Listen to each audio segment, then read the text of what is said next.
What is going on, guys? Welcome back to another theory with your host, K-Mac Time. Of course, today we're talking about one of the biggest, most controversial conspiracy theories of all time. And of course, I'm talking about the Kurt Cobain murder conspiracy. Now, if you're not familiar with this, you might be a little young for this. Kurt Cobain was the lead singer of Nirvana, one of the biggest, most popular bands of the 90s, one of my personal favorite bands. Many things changed around the music scene because of Kurt Cobain and because of Nirvana. The whole grunge scene was coming into effect. That whole underground music was becoming mainstream, and it was a really, really cool time in music. Unfortunately, I was probably either not born or just born when Nirvana was reaching its peak in popularity. I was born in 1993, and Kurt took his life, or supposedly took his life, in 1994 in April. So I was not around when this was all happening, but I've since listened to most of all their music. I have all of their albums and their greatest hit CDs and all this other stuff. I love their music, but that really isn't what to do with the theory. The theory is that Kurt Cobain was murdered rather than committed suicide. And there's a lot of iffy evidence out there. It kind of like makes you wonder, like, could that have possibly happened? Did that really happen this way? That's kind of fishy if you think about it.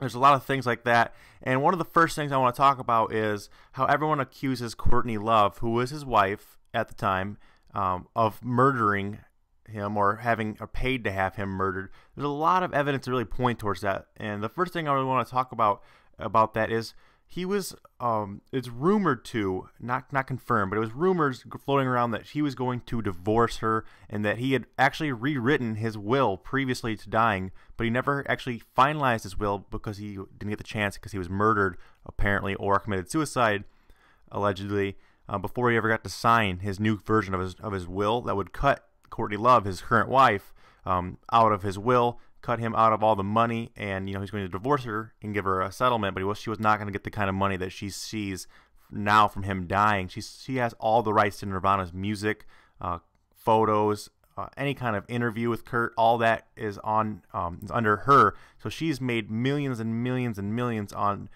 Kurt's music and stuff like that since he's died. She owns all the rights to it. So every time there's a new greatest hits album that comes out maybe once every 5-10 years, a new collection. She sees all the royalties for that, and it's ridiculous. Another thing is to point out real quick is that while Kurt Cobain was supposedly on suicide watch after coming back from Rome, he had almost overdosed in Rome. He had just come back to Seattle. He went missing. He kind of went missing from a rehab, and Courtney Love, his wife, was informed of this and asked if she wanted to come home, look for him, search for Kurt because he had been missing for a few days, and apparently she told everyone that she had business to attend to in LA.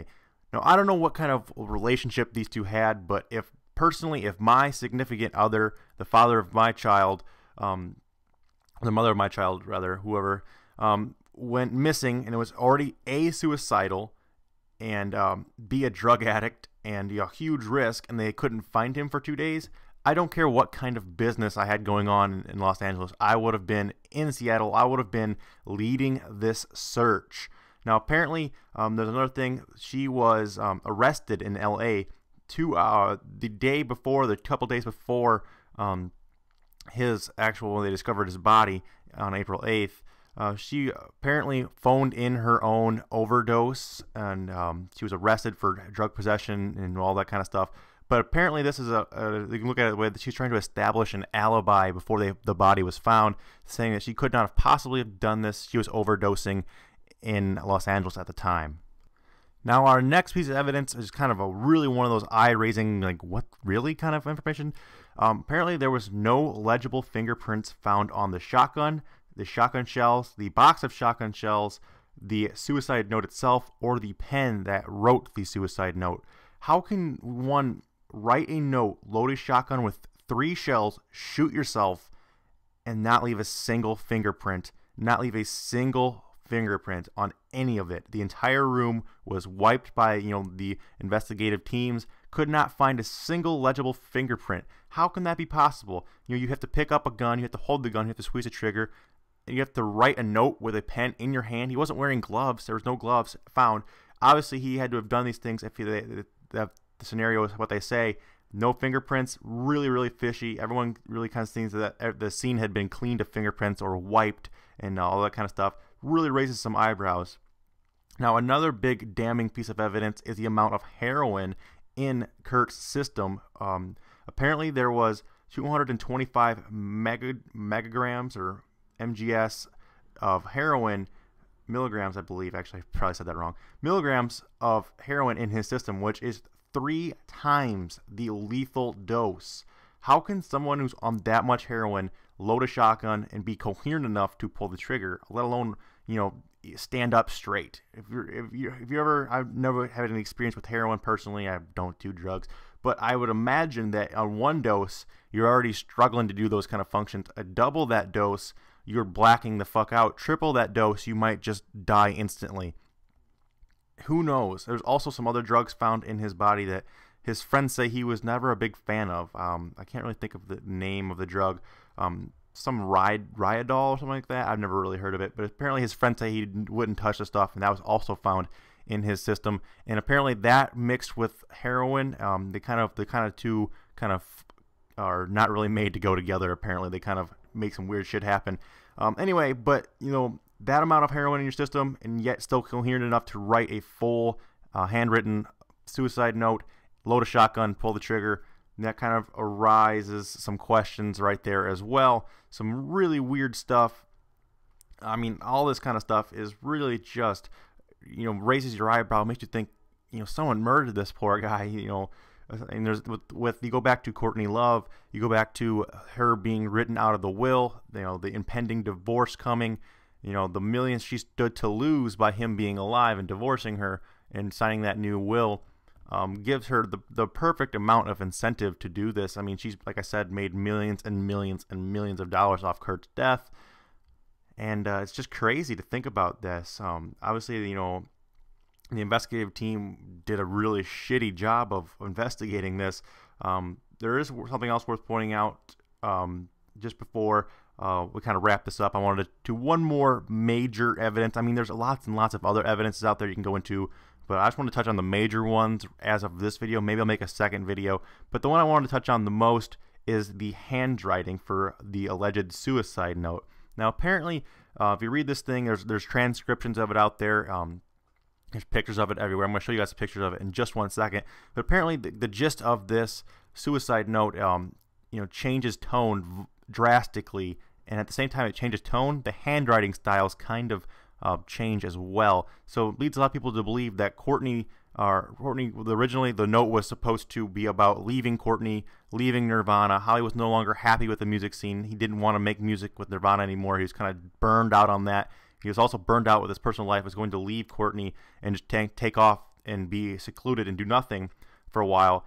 And then, Courtney saw this and rewrote some of it, added parts of it to include a suicide after he was murdered, probably by an overdose of heroin, and then she faked the gunshot wound and all that planted scene. But as you can see here, this is the actual handwritten suicide note. You can see, take note of the bottom couple lines there that are in bigger handwriting. Doesn't really fit the scene, and those are the ones that really talk about, I'll see you at the altar, Courtney and his daughter.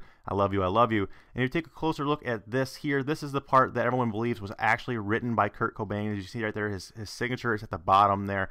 Again, this just talks about, not being happy, being really sad, down on the music world, all that kind of stuff. Doesn't really talk too much about suicide at all. I don't think it really touches on any kind of suicide note. And then this is here is the last 4 lines that really does indicate suicide. And take note of these F's and take note of these P's, because after this, to keep an eye on those.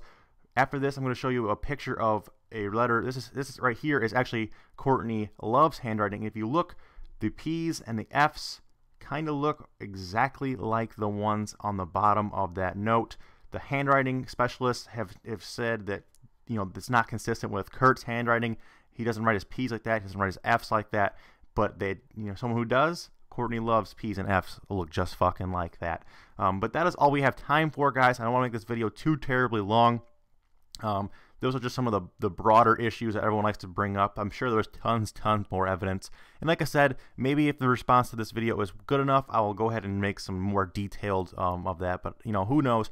So let me know what you guys think down in the comments. I'd love to hear you guys' opinion on this. Do you think he was murdered? Do you think he committed suicide?